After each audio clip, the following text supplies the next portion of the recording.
So what they're seeing on the CT is telling us a lot more than what we could see on x-rays. Even the best radiologist reading the x-rays wouldn't have been able to see this stuff on x-rays. Yeah. Which is the big benefit of CT, because it helps us to know what we're getting into. So the first thing they found is that right temporomandibular joint had a fracture, didn't heal properly, and the bones basically fused together, so there's very limited movement there. So that's a big part of what's going on here.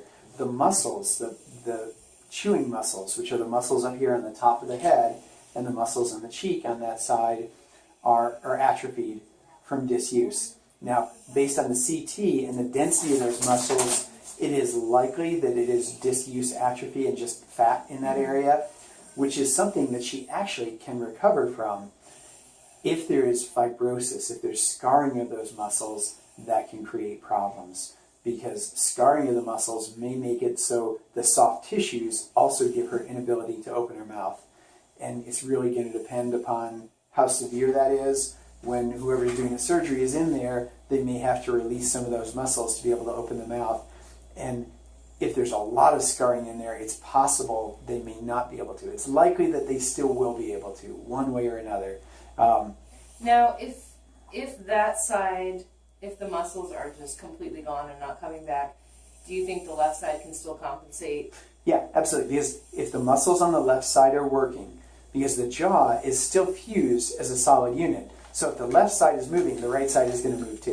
Mm-hmm. So even if she had nerve damage, which is very possible, it's possible that nerve damage has happened to those muscles as well, and the nerves going to those muscles have been obliterated, and that nothing in the world is going to make those muscles come back. Mm-hmm. Even if there's zero function of those muscles, by the left side moving, that'll still work out. In the worst case scenario, if there's extensive scarring in this area, the worst case scenario that I could imagine would be if this whole area is affected, this whole part of the jaw can be removed and she can do fine.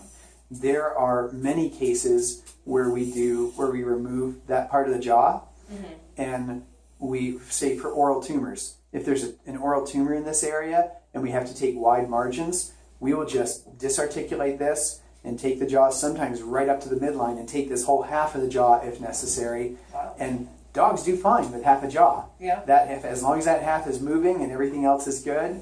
So we have quite a few dogs that have to have that happen. So in the worst case scenario, if more tissue has to be removed, the goal, of course, is just to remove that joint and just that bone that's there. Yeah. If necessary, then this coronoid can be removed. If that's not enough, then the whole half of the jaw can be removed, and she can do fine with that. Okay. So that's something that can be addressed one way or another. I know these are not bones for you. I'm so sorry. These areas up on the roof of the mouth are also factors. So you're going to get back to this. One of the other things that happened is she has a fractured vertebrae right up in the upper part of her spine. Uh-huh. It is just the tip of one area that kind of goes into the vertebrae in front of it that's broken off, but it is likely that that is years old. It's likely that that's scarred in place. It's not causing any problems.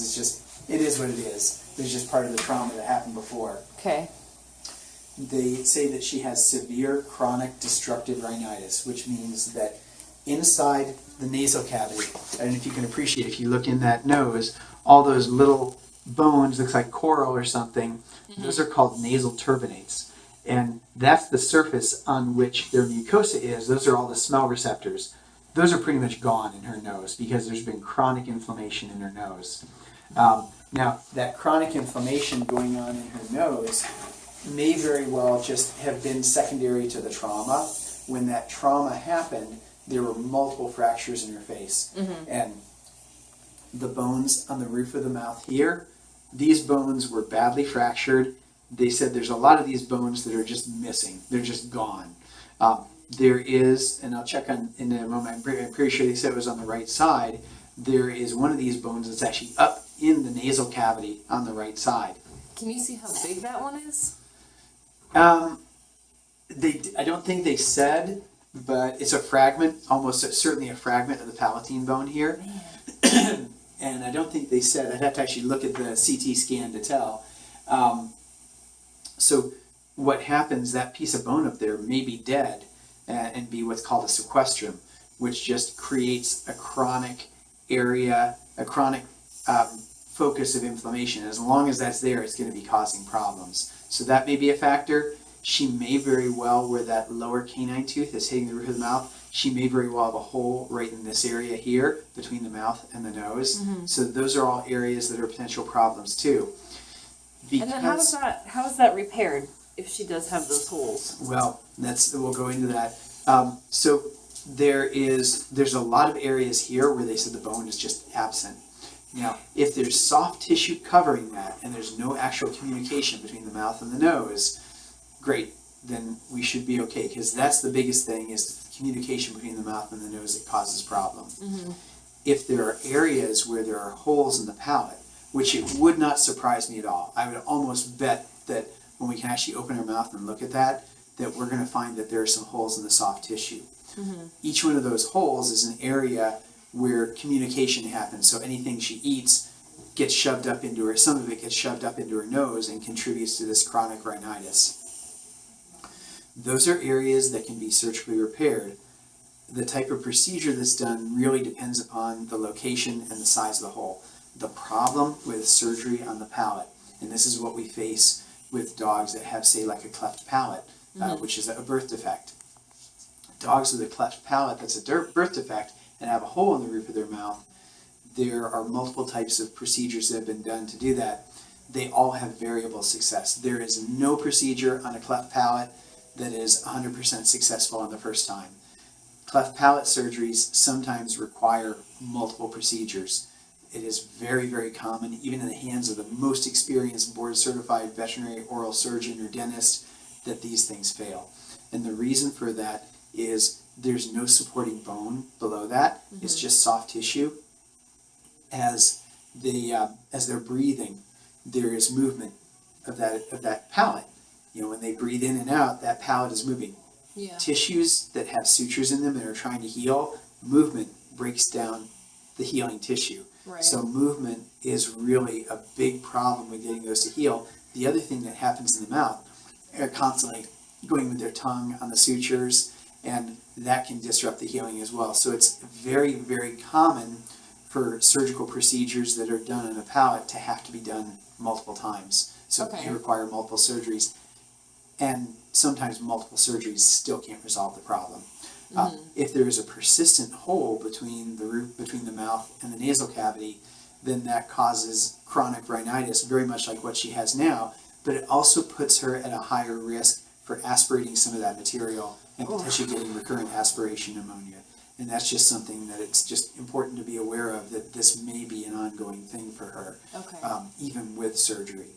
That's brand new information to me. So yeah, and there was no way we could know that prior to getting the CAT scan. Right.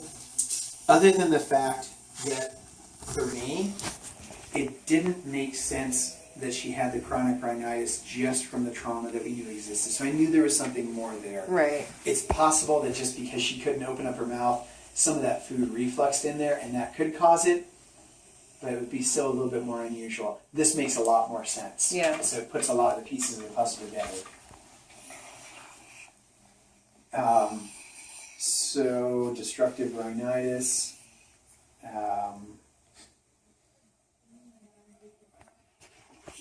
Multiple areas of periodontal disease in the incisors, which we know she's got gum recession, she's got some fractured teeth, so she's got multiple teeth that are going to have to come out eventually as well. There are also, there has been some trauma down to her throat area, and there is an apparatus called the hyoid apparatus, which are bones that are in the throat that help to kind of organize the throat. Those have had some trauma. Oh my God. And they have kind of healed abnormally, but they're probably not causing significant problems. There's chronic inflammation and remodeling of the cartilage, so there is some really heavy trauma to that whole half of her face at one point. But you wouldn't recommend not using the collar and leash? Well, it's not going to affect that area, and the trauma that she had is basically probably at least 5 years old. Again, it's all scarred in. What's happened has happened. If she were going to have problems with it, it would have happened. It would have happened before now. Yeah.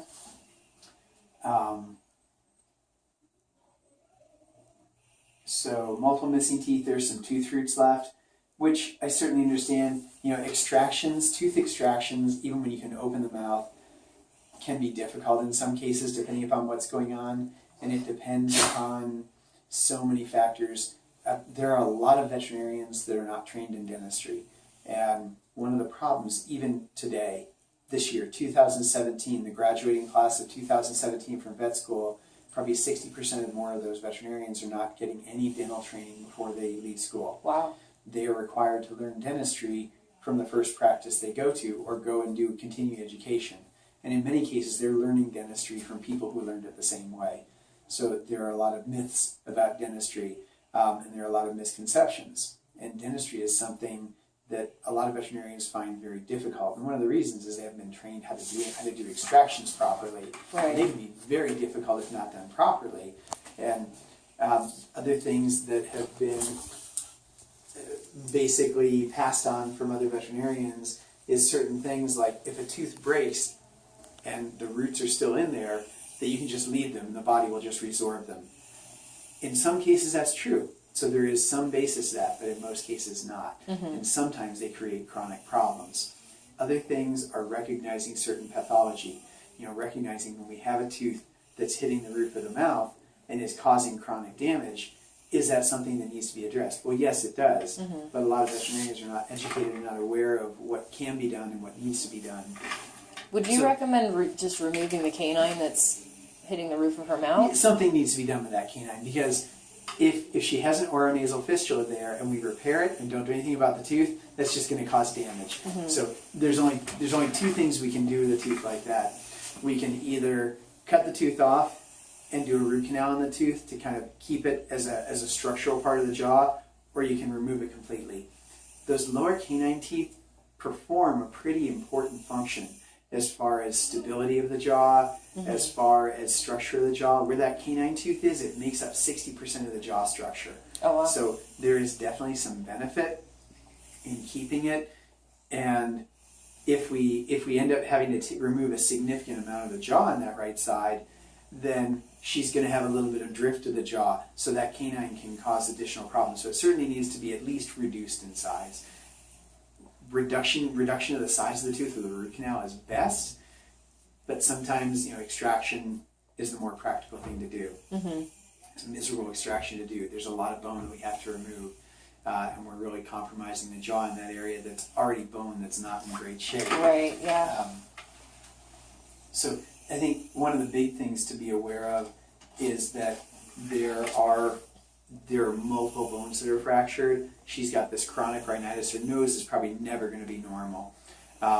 Getting her jaw to open up is certainly first and foremost one of the big things that needs to be done, but it's really important to be aware that that is probably not going to be the end of it. There's going to be more. She has more dental work that needs to be done. She has multiple teeth that need to be extracted. She may very well have an oronasal fistula. Now, that if she's got an oronasal fistula by that upper canine there, then what is probably going to happen, that upper canine almost certainly is going to have to be extracted, and that fistula has to be closed.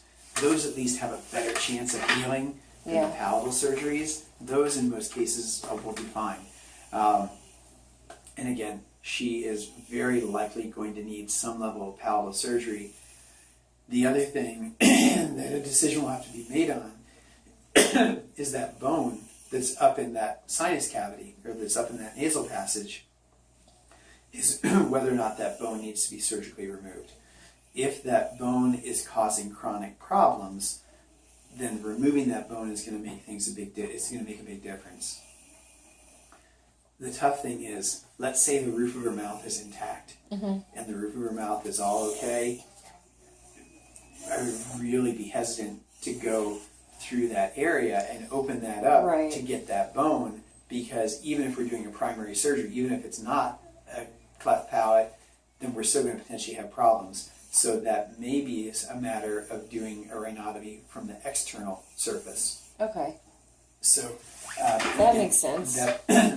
that's something that maybe excuse me, my allergies are kicking in, that may be warranted to do. Let me just go back. You are just a big hot mess. So the right temperament of your joint is severely abnormal, not a big surprise. There's displacement of the rostral aspect of the condyloid process of the right mandible. Let's see. And she, of course, just went into heat also. Yeah, I think they probably meant coronoid. Oh, the coronoid process is misshapen. This is the coronoid process right here. But if it doesn't actually hit the zygoma and keep her from closing her mouth, then it probably can stay.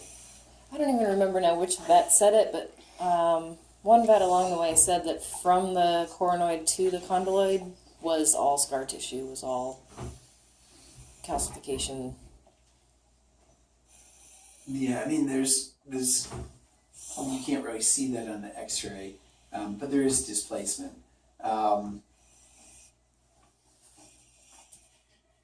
So the pterygoid bones.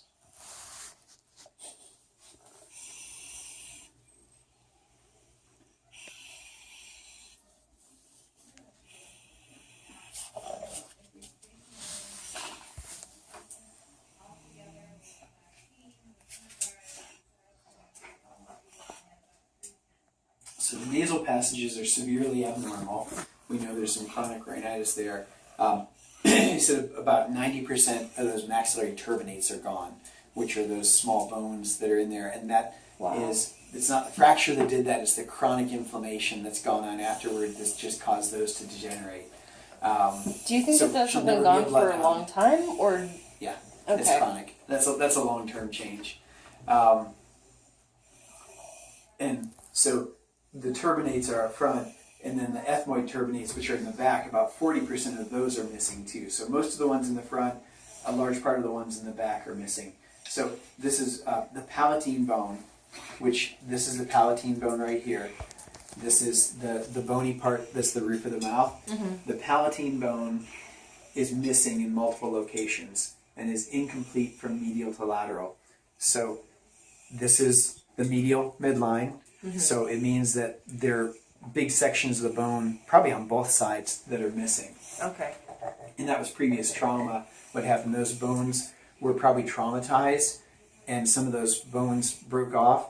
Now what probably happened is that when they broke off, it disrupted the blood supply to the bones, and when there's no blood supply, those bones died and probably got resorbed by the body. The body just ate them away until they were gone. It is possible that she actually has some palatal problem as a congenital deformity. There's a possibility that this may be a birth defect with her palate too, which may mean that she's had this to some extent her whole life. It is more likely to be associated with a trauma, and it doesn't really change anything. Yeah. It's still there. So palatine bone is missing in multiple locations and is incomplete. Additionally, there's an angular piece of mineral noted within the right rostral nasal passage. So the right nasal passages, kind of toward the front, there's a piece of mineral material which almost certainly is bone. Mm-hmm. Unless by some chance somebody gave her a real bone at one point and it got lodged up there, which it's more likely there's one of her bones that's lodged up there. Right rostral nasal passage, likely a displaced piece of missing the palatal bone. This piece of mineral is surrounded by air and missing maxillary turbinates. So because it's surrounded by air, it's most likely a piece of dead bone. And then they talk about the teeth. There are broken incisors, alveolar bone loss, the mandibular symphysis, which is that area where the two sides join. There's some tooth roots remaining. And some of those may be teeth that were extracted. Some of them may have been teeth that were fractured at the time of the trauma. And they may or may not be causing problems. The only way you can tell is by having dental x-rays, which right now. I'm certain at Legacy they probably weren't able to get dental x-rays because you have to get a sensor in the mouth to be able to do that. So I don't know that they were actually able to get in there far enough to tell. There's some soft tissue mineralization around the bottom of the nose, which is just secondary to chronic inflammation. The other thing that they saw, and I want to take a look, she has got chronic changes in her ears that are suggestive that she's had chronic ear infections and has chronic scarring there. Sorry to interrupt. Do you have your time? What's that? Your next appointment? Okay, I didn't. Okay, we're pretty close to the end of what we need to talk about here, Okay. and then and I can talk more later. Okay. Okay, I'll be with her as soon as I can. 10 minutes maybe? Probably, yeah. So She does seem to have pretty significant hearing loss. yeah. So noticed she's got chronic, probably severe ear infections. Just see if I can take a little look in her ears and see what's coming down in there. They look good on the outside, but she's got chronic problems that will probably continue to be some problem for her.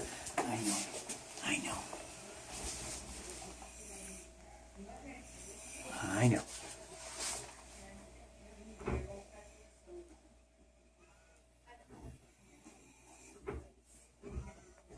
I don't really see anything down there. Let's see the other one. So it may be that she's got.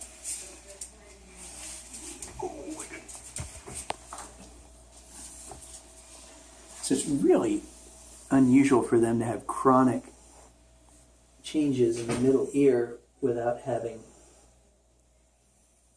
chronic infections. She's got a little bit going on in the right ear. Good girl.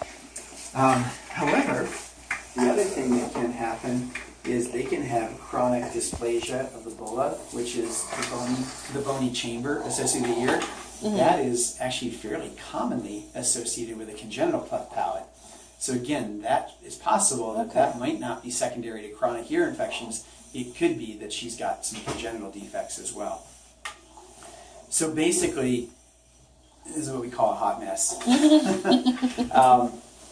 We know that there are things that will improve her function.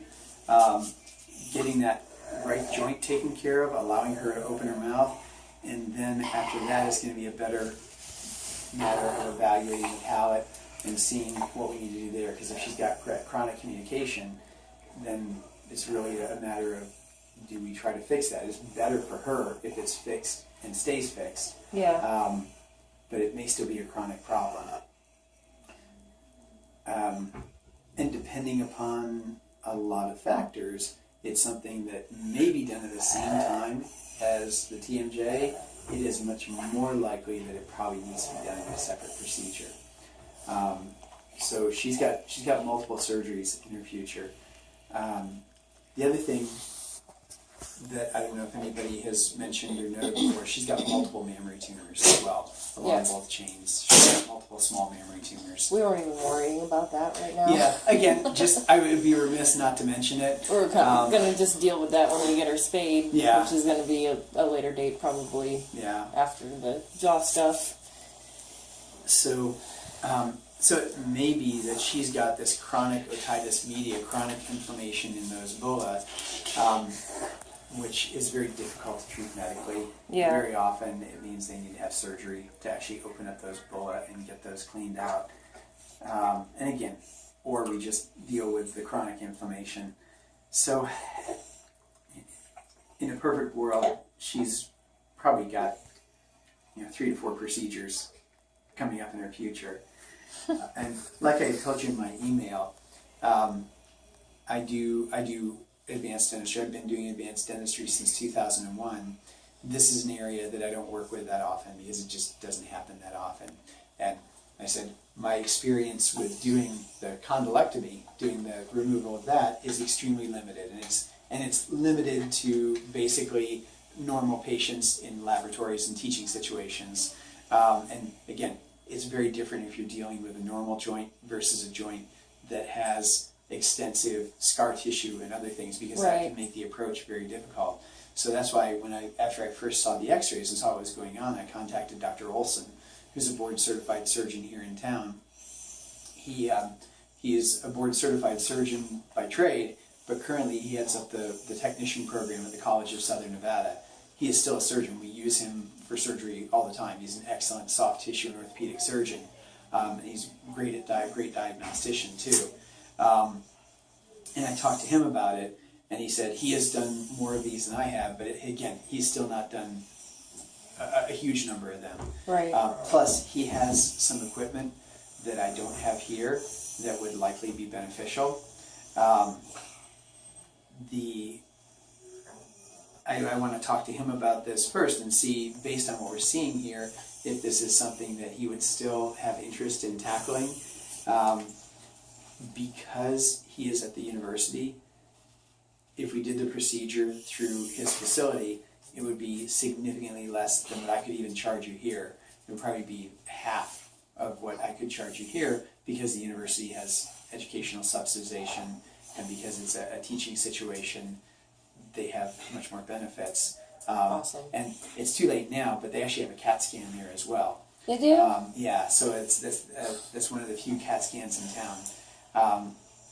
Now, having one of the surgeons at the referral center, having Dr. Mason is a very good surgeon. I don't know how experienced he is at this, but he is a board-certified surgeon, has been for many, many years. Mm-hmm. If this is something he's experienced at, and I know they don't do the dental work, so they wouldn't do that, and I don't know, he certainly wouldn't do anything like with that lower canine or anything like that.